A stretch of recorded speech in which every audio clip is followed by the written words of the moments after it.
Hello and welcome to today's episode of Confidently Outspoken. I'm your host, Siggy, and if you're out there looking to build confidence and improve yourself, go ahead and subscribe to this podcast.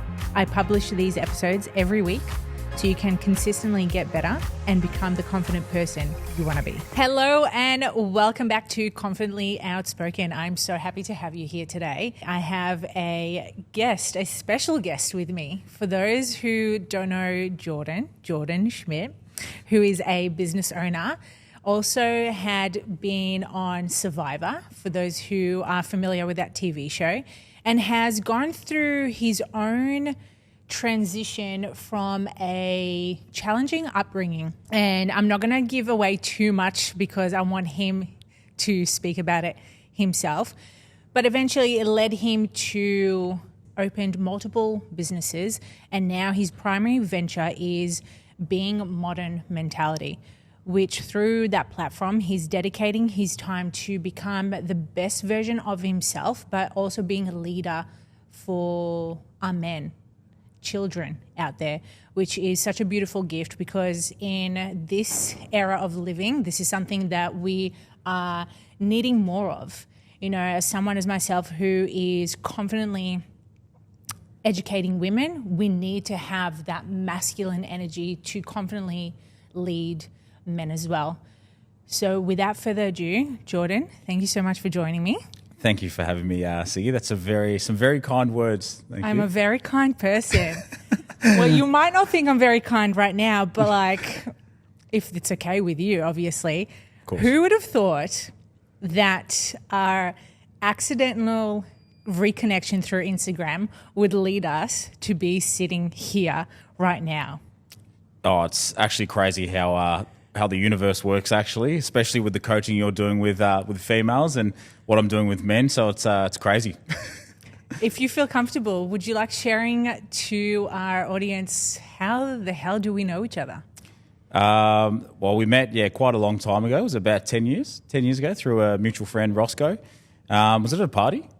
House party. I think there was a punch on at that party. There was. Yes. Yeah, I think there was a bit of a scrap at that party, which was just a tad of an altercation. That, and then we crossed paths there, and here we are. Here we fucking are.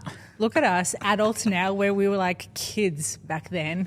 We were ruthless. Wait, how old were we back then? Shit. You were probably still a teenager, and I was in my mid-20s. Shit. I was like 18 or something. Oh, I didn't even know. You were I can't even remember.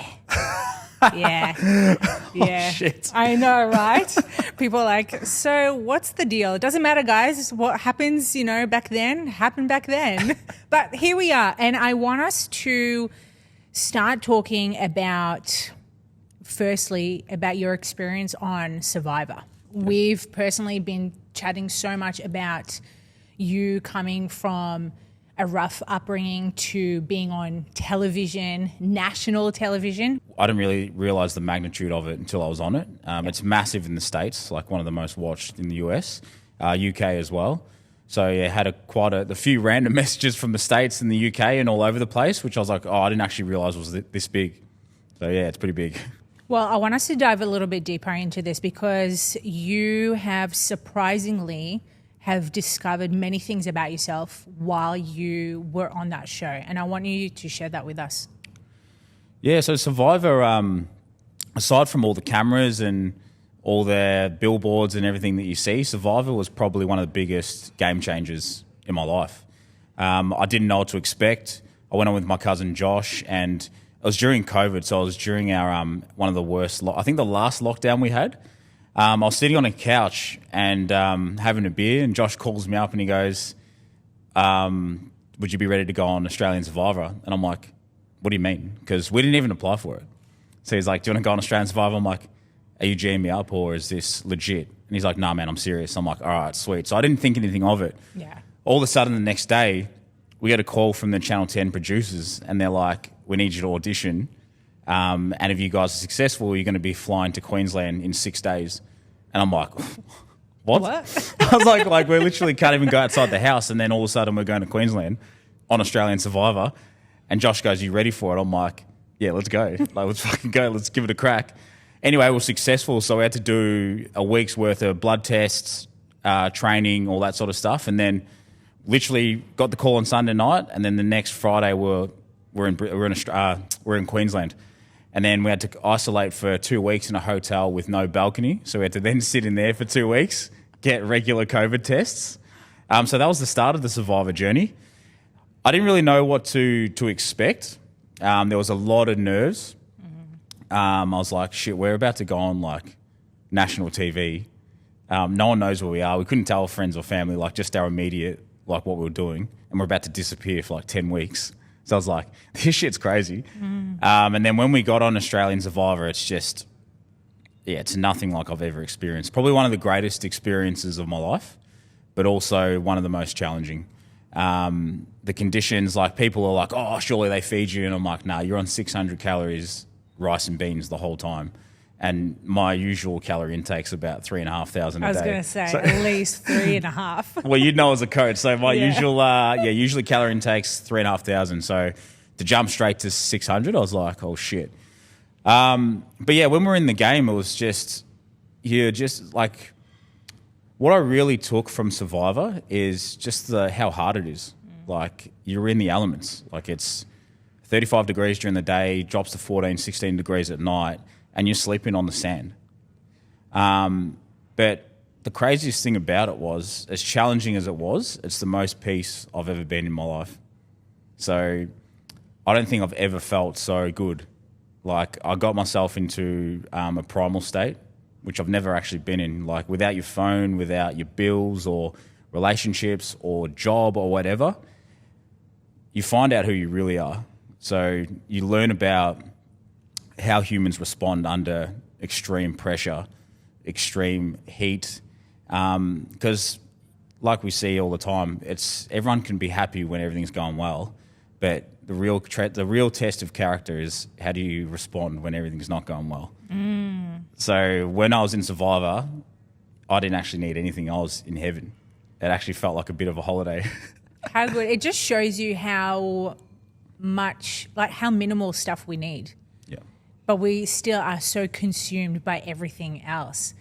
What's one thing that you have taken away that you've implemented into your life now after Survivor? Survivor gave me a lot of clarity.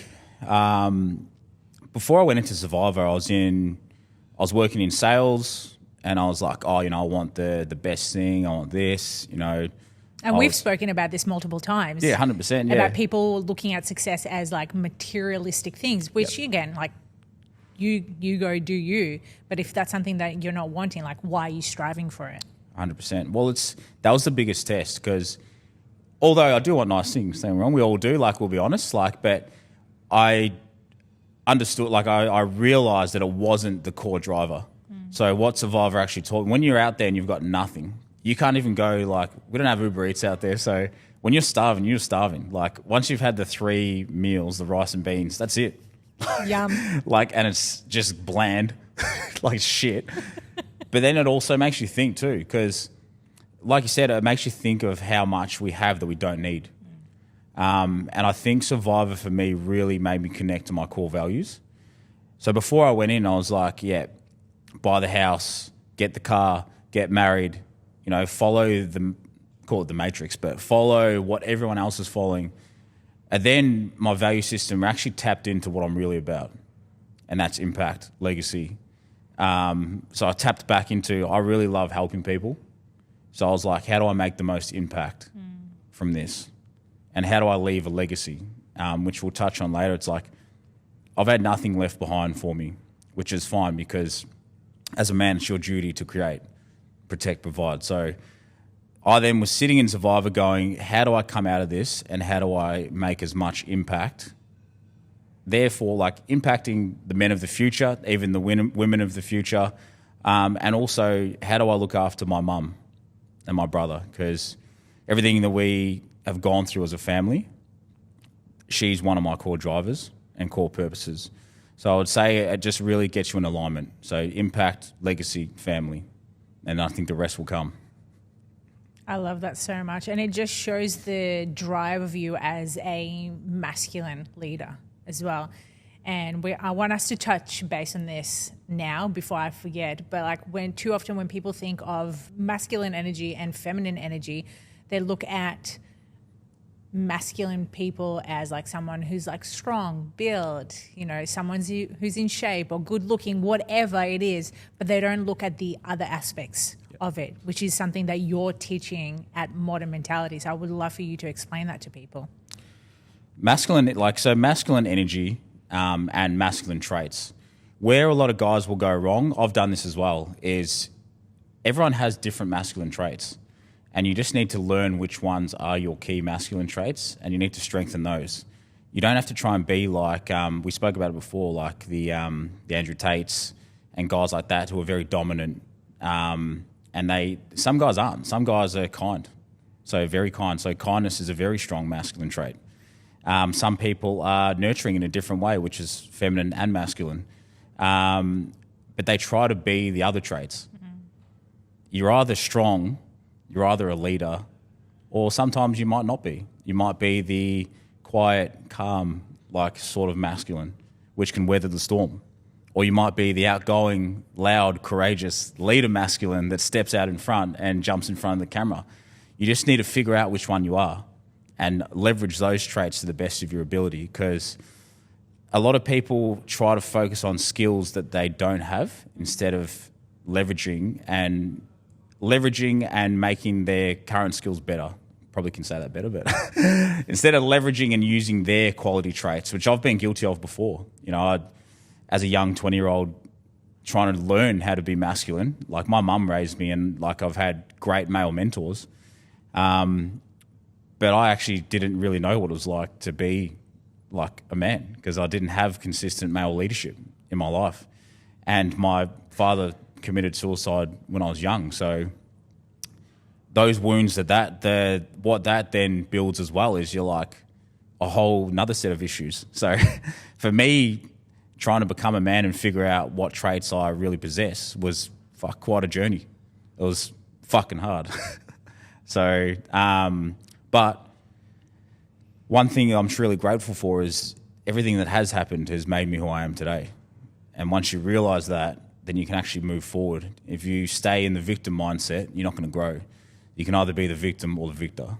And I really rate that quote. I think it's a banger. 100%. Especially as someone who comes from an upbringing without having the leadership from a man or the fatherhood. I want us to dive into that if you're feeling comfortable to talk about it, because I've been involved with men who have lost their fathers or their brothers, and some have been able to get out of, that victim mentality, and some haven't. And I want to hear your story around that. Like, what got you to moving forward, to making an impact, to being a leader from, being the kid who did lose his father? Oh, look, it's been a difficult journey. You've just got to look at your behavioural patterns, but also one of the key traits one of the most masculine traits, or what you need to learn as a man, is once you leave the house, your trauma is your trauma, and then it's up to you how you respond. And one thing that I learned to do was focus energy into positive hard shit. So a lot of the times when you're trying to grow and you're trying to heal as a man, because I think females heal differently, which is like exactly, you should heal differently. I think the way men need to heal is through extreme pain and pressure. Interesting. And that is the way that I honestly believe you have to. Like, you can go sit in a room and breathe as much as you want, but I honestly believe you got to go run a marathon, climb a mountain. We are protect, providers, hunters. I was going to say, because of the different types. Yeah, makes sense. Like, I can go sit in a room and I'll feel good for breathing. You should breathe, don't get me wrong, but I'll go sit in a room, breathe for 45 minutes. But then if I walk out of there, my mind goes again. And, men, the war in the head of a man is one of the fucking darkest places you can ever think of. That's why men can't sit still for long and actually really process their emotions and their thoughts. So a way that I did it was pushing my body to the absolute limit. So semi-professional rugby, half marathons, which I just did last year. I've never run before. but it was just that constant hunt. Does that make sense? It's that constant hunt and that drive that, and I know when I stop, my mind goes again. So I always have to move, and I've got to really push it. So for me, it was always having something to strive for. And there's one word that I would like to get across. Above anything that you need as a man, purpose is number one. If you're purposeful and you have direction, you will hunt. And it's just that simple. The most aimless men that we see out there have no purpose. So they're just in the wheel. They're in the rat race. And that's when it gets worse, because you're not actually going after anything. You're not... And I believe the essence... We keep going back to protect, provide. And we need to create value as men. That's why a lot of men feel lost, because they're not either creating value or they're not leading. And I think you really need to tap into your purpose and your mission. Once you find your purpose and your mission, and actually everything else falls away. You know, you can let go of relationships, you can step out of businesses, you can open doors, you can do whatever you want, because you know that your mission's greater. And I think a man's purpose must come above all. And that's the only thing that pushed me through my brother being murdered, my dad committing suicide, is because I knew I was destined for something. And you can call me a wanker, I don't give a fuck. Because I don't give a fuck what people think, because what I've had to do to get here, most people wouldn't survive that. So I don't actually give a shit. Because the only thing that literally... Because I knew that my purpose, and we tap back to Survivor, I knew that I was destined to help people and guide and lead. So I know it's a long-winded answer, but I think you got to find what drives you and what's going to get you into that hunt mode. Because men aren't built to follow, and some are, but men aren't built to just sit still. Like I study a lot of stoicism. I can tell. Yeah, well, it's for those who can't tell. Yes. It's like, do you think Julius Caesar had time to fucking feel any of these emotions while he was conquering half the world? Alexander the Great? Like, he was out and about fucking killing. But what you will notice, like, I'm not going to speak because they had some fucking bad traits too, but these were all purposeful men. You know, you've got Steve Jobs, you've got Elon Musk, you've got a lot of the modern day guys, David Goggins, Chris Williamson, you've got...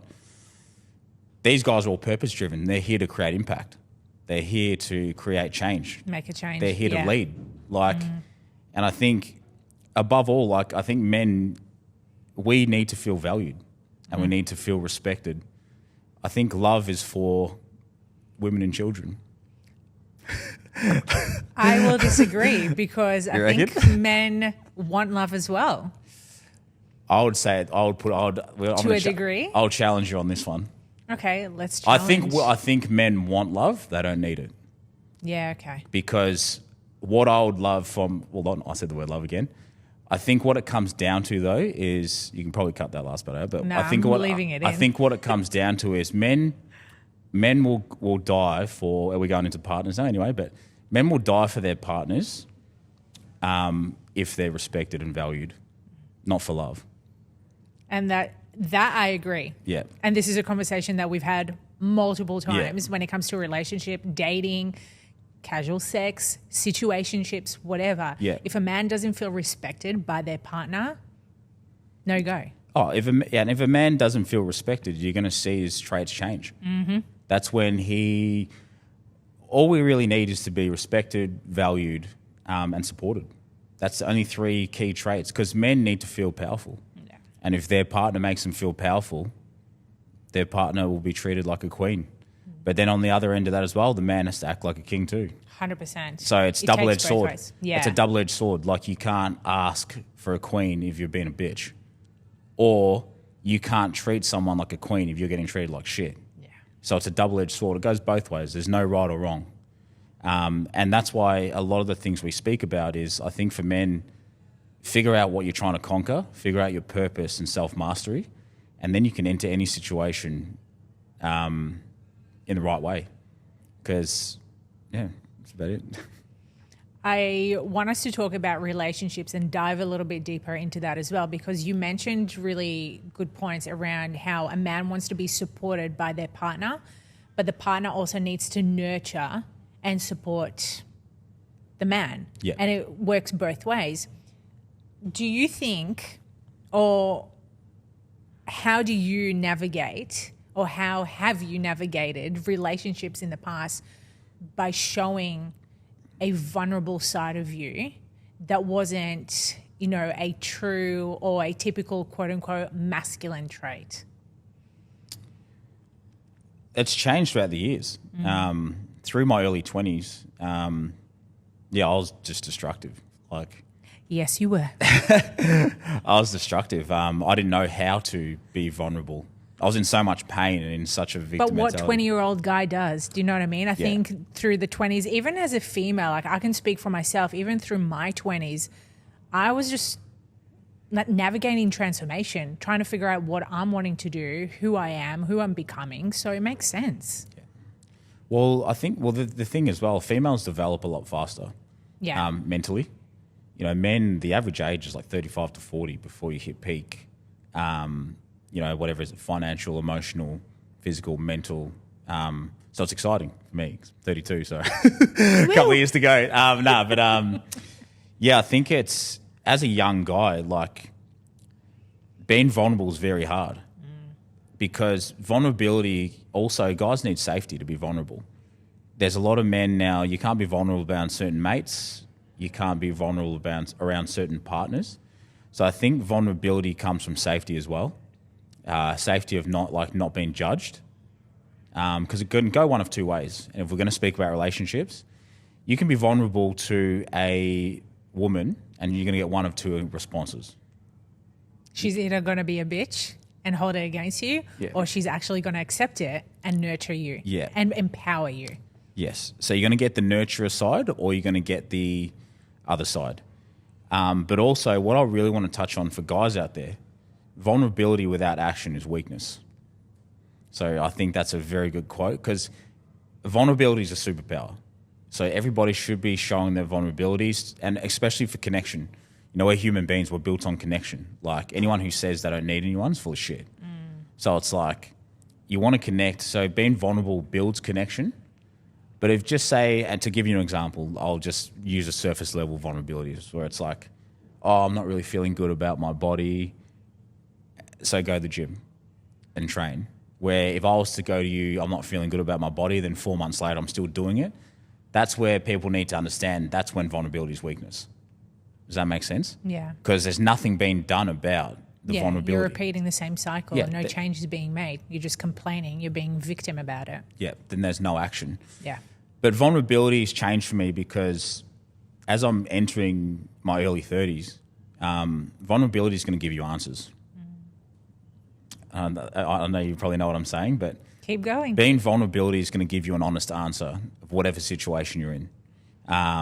If you're vulnerable and it's taken the wrong way, it's still a win because you're vulnerable and you're honest. If you're vulnerable and it's taken in the other way, then you're going to build a stronger connection.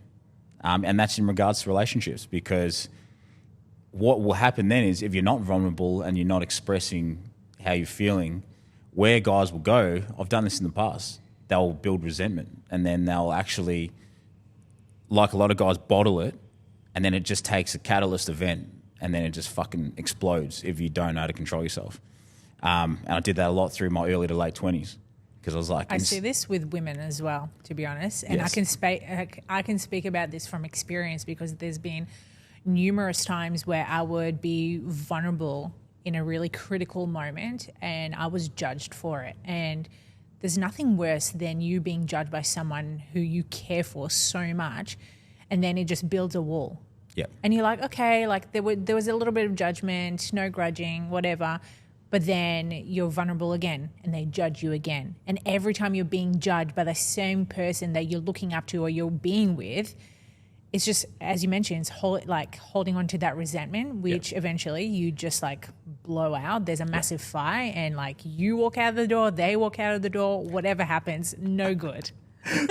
And you guys, females, you guys it's a bit harder for you guys though. We just punch on. But guys not anymore, sorry, but guys, no violence. Guys are just no violence here, but guys are just we can forgive each other a lot easier, guys, because it's yeah, mate. But as women, from experience and from other women who I speak with, we hold on to that resentment and all that emotion holds within the body. Yep. And, you know, that book, The Body Keeps Score, makes sense, because if you're wanting to open yourself up again to vulnerability, but then you think of that past time of, oh, your ex judged you for saying X, Y, and Z, you don't want to be vulnerable. You don't want to open up because you're scared of what's going to happen. Yeah. But like you said, without the vulnerability, how are you going to make the change? How are you going to make the impact? Well, exactly. And you've got to be, and I've seen a lot of the work you've done too, Siggy, where it's like, you got to be that confident in yourself, which I think it does take time to build it, that 100%. You've got to be okay with people not accepting. Like, you've got to be okay with, it's like detachment, something I've been practicing a lot of. And not saying I don't care, but it's like a lot of the times because of my trauma, I'd hold on because I knew what the loss was going to cause me. I knew how much pain it was going to bring, like having to bury family members. And, you know, when you lose like people you really care about, fuck, it hurts, man. So it's like, as a defense mechanism for me, it's like you try to hold where I've gotten to a point in my life now and still getting there where it's like, you know, it's okay. You've got to let people choose their own path. But you've got to be honest and say what you need to say. I'm a firm believer in saying everything and having a fucking crack, because then there's no regrets.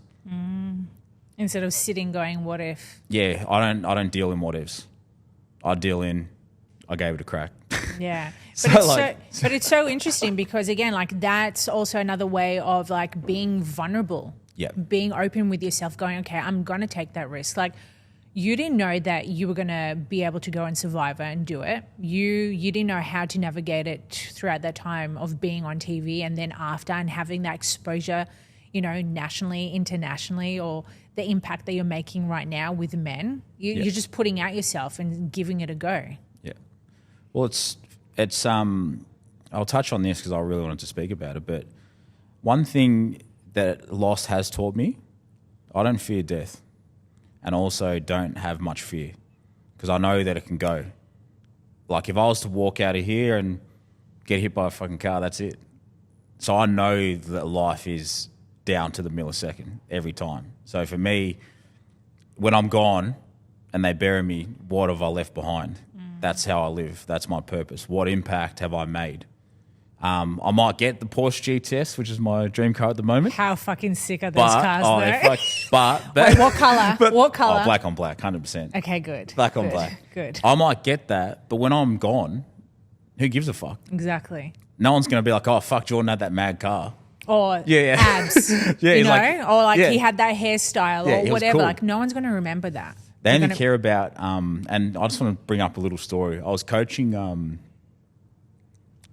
was coaching this kid, and when I first started getting into like coaching, I started a 6-week block, and I was like, what do you guys want to achieve in the next 6 weeks? What's your intention? And this was out in Hoppers Crossing. So these guys are pretty battle hardened. And he's like, I want to start boxing. I said, mate, join a gym, and then by the end of the 6 weeks, let's like I'll get you into a fight, or I want you to book in a fight. Anyway, so 6 weeks rolls around, and he runs up to me. He's like, sir, like this little Lebanese kid he's the man. He's cool. He's like, sir. He's like, I booked my first fight. And I was like, what? I like lost it. And then he said, are you proud of me? And I paused because I was just like, fuck. Like everything just hit me. So I had to put my glasses down, because when he said, he's like, are you proud of me? And I was just like, you know, that's all I ever wanted from my dad, like to say something like that to me. And then when he said, are you proud of me? I was like, fuck, I'm on the right path. Like, it's worth more than any fucking Porsche. It's worth more than millions of dollars. Like, if I've changed his trajectory because he was so called a bad kid, and it's like he's now getting into boxing and he's following his dream. So it's like, I was like, fuck, that's You make sorry. me cry. It's I think that was the moment where I was like, I've got to go really hard at this now, because, you know, if you can reach, and this kid, you know, to him, their teachers are like, oh, he's probably going to go to juvie, or it's like, no, he just doesn't have anyone that fucking believes in him, or he doesn't have anyone that can tell him, like, and it reminded me of when, like, I had people believe in me, but there was times when I was his age where I was like, fuck, I just want to die. I don't want to fucking be here anymore. And it's like when my brother was gone, and another like brother, and when I was 17, I was just like, fuck this. And I was putting myself into situations where I was like, what's the point? And it took a few people that did exactly what I did for that kid that changed my whole trajectory. And it's like, if we can build something that can hit thousands, millions, and just change their lives, and that's what I want to be remembered for. And then that's where we went off a bit on a tangent there, but and making me cry. Sorry. sorry. I relate so much to that on a different aspect where you have those darker moments or those darker thoughts and you're like, what's the point? Yeah. What's the fucking point? And in the midst of it, you're like, well, I don't know what else to do. Fuck it. I'll just go out on a bender. I'll take the drugs. I'll drink the alcohol. I'll sleep with that person. And as you mentioned, through that transition, through your own transformation, you've realized that all those moments have built you up to where you're at right now, where you're able to make that impact on young men. And I want to know, what is one piece of advice you have for men? Well, there's heaps, isn't there? I think to build off what you just said there is, it doesn't matter what's happened to you in the past, the mistakes you've made, it only matters what you do now. So, and that is when we say, I've said it before of people, a lot of the time, a lot of guys don't understand who they are. And that's a hard question to ask because in a world we live in now, I think a lot of men need to ask, who do you want to be? And I call it the code. So you can switch into this mindset straight away. So what do you want to stand for? And who do you want to be moving forward? And I'd say to a lot of guys that are feeling lost and aren't sure who they are or what their purpose is, go and write down who you want to be. So courageous. Do you want to be a leader? Do you want to be loyal, trustworthy? And you write these words down because these are things you can actually live by straight away. And it's something that can flip instantly. So if you all of a sudden want to be a hard worker, get up and go to the gym. Do the work. If you want to be trustworthy, just be trustworthy. If you want to be loyal, just be loyal. And that's going to be the truest test of character. And I think for a lot of guys, advice I have as well, I call it trench work. And what we said, you've got guys that I've done it all as well. Numbed myself, fucking sex, everything. Did fuck all for me. The times where I had healed the most was when I was alone, sitting at my table with a book, in dead silence, and just sat there staring at I think if you can sit by yourself and I'd sit by yourself and surrender. I'd use the word surrender and let everything fucking run wild. You could have some wild times, man. I sat there by myself and fucking bawled my eyes out. But I found answers. I think it's very helpful, not just for men, but for women as well, because too often we'll want to be amongst a lot of people and doing the things and being with the people, but then you learn so much about yourself when you're alone, when you're sitting still in solitude, as you mentioned, whether it's through a book, whether it's through journaling, meditating, whatever it is that looks like for you to process your thoughts and making that change. Well, I want to say that word too, you just nailed it. A lot of people use the word lonely.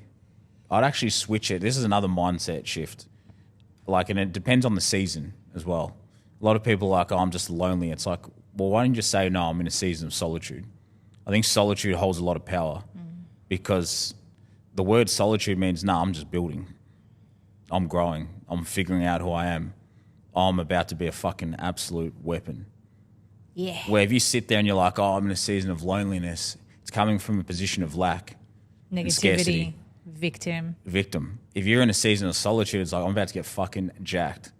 Let's go. I'm about to get fucking jacked. I'm about to do X and Y, Z with my businesses, my bank account, attract what I need to attract, open doors.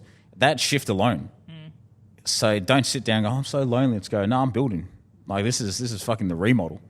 We go on, this is 2.0 coming now. Yeah, let's fucking go. Let's fucking go. I think just that alone, that switch, because guys I want to miss this, I want this and that. I'm bro, you don't need any of that. you actually got to build yourself. Like you got to become a fucking and then weapon. everything follows. Yeah, and that's hard. That's humans. Like I said, it comes back to connection. You think you need this. You need. But you need to connect with yourself first. Yes. Before you connect with someone else. And use the word want, not need. Yeah. That's another mind shift. Like, yeah. You want this. You don't need it. Yeah. Before we finish, it's so true because I used to be with someone who used to say that I need to need you or they needed me. And that was like a massive opening to what they were like to where I was. And I remember at that moment, I was just like, this is never going to work. And it didn't, because I turned around and I said, I don't need you. I want you. Yeah. And unfortunately, we, went our separate ways. And then till today, whenever I enter a new dynamic of relationship, I always have that conversation, always making sure to the person knowing that, hey, like, I don't need you, but I want you. I want you here to be with me. Yep. And as you mentioned, like, it makes such a big difference with the dynamic. 100%, but that comes from knowing yourself internally. Yeah. That's a trauma response from either being a child. Yeah. I've done it before, I've just so we're clear, a lot of the shit that we're talking about, I've fucked up in every possible way that you can. Fucked up king over here. Yeah, you know what I mean? But that's what makes you who you are. But what you just said then is you should only want someone to add to your life. You shouldn't need them because that's coming from you. It means you're missing something. It means you need to fix something in yourself. Because no one can make you happy. And but you. Huh? But you. And that's one thing I had to learn because of so much loss. I was like, fuck, I actually need someone to fulfill me or make me whole because I had such a fucking massive hole. But that's when purpose comes in, fulfillment. That kid, what he said to me, and when I speak to these kids and when I'm on stages speaking to these guys, that's filled a void in me that I've never been able to fill with alcohol, with relationships, all that sort of shit. Because that's who I truly am. That's the mission. So for a relationship, you should be coming in with yourself at that point where it's like, no, we're just going to add to each other now. So it is, but I know a lot of people are like that. They're like, I need this. But it's like, all you need is yourself. Mm. You just want the perfect partner, the perfect business, all that sort of shit. But you got to fix this first. Yeah, ultimately it comes down to you. Jordan, I want to thank you so much for jumping on today and having this chat with me. But before we end, how can our listeners get in contact with you, and our men, how can they work with you? So you can contact me through Instagram, so it's just Jordan Schmidt, but also modernmentality.com.au. Jump on there. I'll be launching another program soon, so jump on and have a look. And yeah, so feel free to reach out.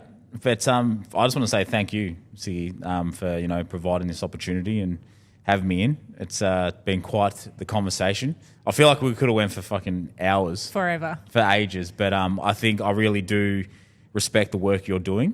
Thank you. I think it's a double-edged sword in society.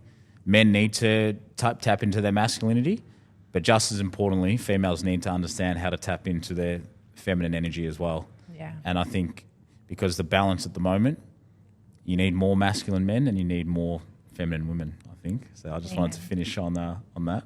Thank you. So that's what I got for you today. If you loved today's episode, please share it on Instagram stories and tag me at sigfisher, SIGFISHER. And with that, I'm going to leave you with the wisdom to become more confidently outspoken every day.